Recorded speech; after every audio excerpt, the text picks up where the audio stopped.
السلام علیکم، زه یم ستاسو ورور ستاسو ملګری حنیف الله یم. یو ځل بیا تاسو ته مخاطب شو حنیف الله ټیکنیکل یوټیوب چینل نه. امید ساتم چې روغ جوړ به یې، خوشحاله به یې. زما قدرمندو کتونکو، نن ما تاسو ته یو ښکلې شان ویډیو راوړې ده د موبایل ایم بي په باره کې.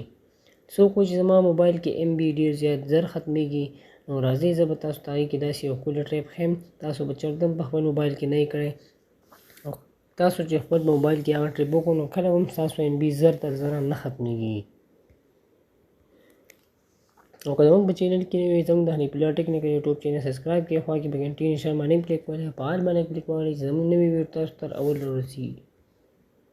دا ویډیو سکیپ کوئ مه، او دا ویډیو تاسو تر اخره پورې ګورئ نو ډېر به ترې څه زده کړئ. کله موږ خپل په سیم کارت کې پیکج وکړو د ایم بي لپاره، او یا موږ هغه استعمالوو په خپل موبایل کې یا په وای فای ډیوایس کې استعمالوو، او هغه بالکل موږ دا ایم بي زر ختمیږي، نو د دې لپاره ما تاسو ته بالکل ښکلی شانتې ټریپ راوړی دی. تاسو ته به زه ښیم په دې ویډیو کې. تاسو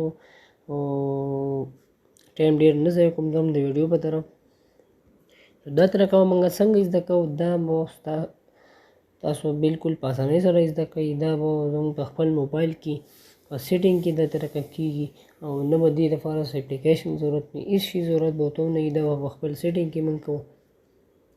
راځئ زه تاسو ته بالکل په اسانۍ سره دا طریقه ښیم. تاسو په خپل موبایل کې راشئ سیټینګ ته. کله چې تاسو سیټینګ کولاو کړو نو تاسو ته داسې مخامخ انټرفیس راشي. تاسو په دې کنیکشن باندې کلیک وکړئ. تاسو په موبایل کې په سیټینګ کې دا کنیکشن آپشن مطلب مخامخ نه شو کوئ، نو تاسو بالکل په دې سرچ کې هم ورکولی شئ. کله چې تاسو دا کنیکشن باندې کلیک وکړئ نو تاسو ته داسې انټرفیس مخامخ راشي. کله چې تاسو ته هم داسې انټرفیس مخامخ راغی نو تاسو بالکل په دې ډیټا یوسیج باندې کلیک واخلئ. کله چې تاسو په دې ډیټا یوسیج باندې کلیک وکړئ نو تاسو ته بالکل داسې انټرفیس مخامخ راشي.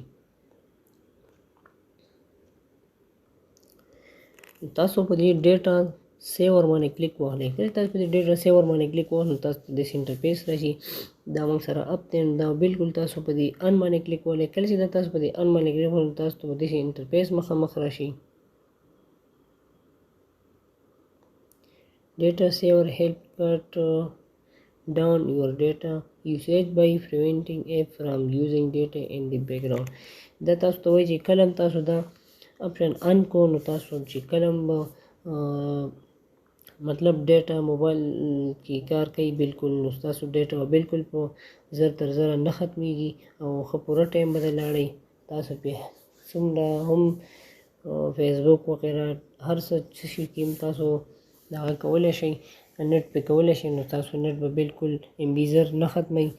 نو په دې طریقه باندې تاسو دا خپل موبایل کې دا سیټینګ کولی شئ، نو تاسو ته بالکل ډېر اساني وي. ستاسو په موبایل کې به ایم بي زر تر زره نه ختمیږي. نو په دې دغه په ذریعه سیټینګ په ذریعه باندې تاسو بالکل ښه په برابر تاسو ایم بي استعمالولی شئ، او ستاسو ایم بي به بالکل زر نه ختمیږي. او بس امید ساتم چې زموږ د ویډیو به ستاسو ډېر خوښ شي. که زموږ د ویډیو ستاسو خوښه شوي د خپلو ملګرو سره شیر کړئ، او زموږ د حنیف الله ټیکنیکل یوټیوب چینل سبسکرایب کړئ، خوا کې به ګنټۍ په نښان باندې کلیک کړئ.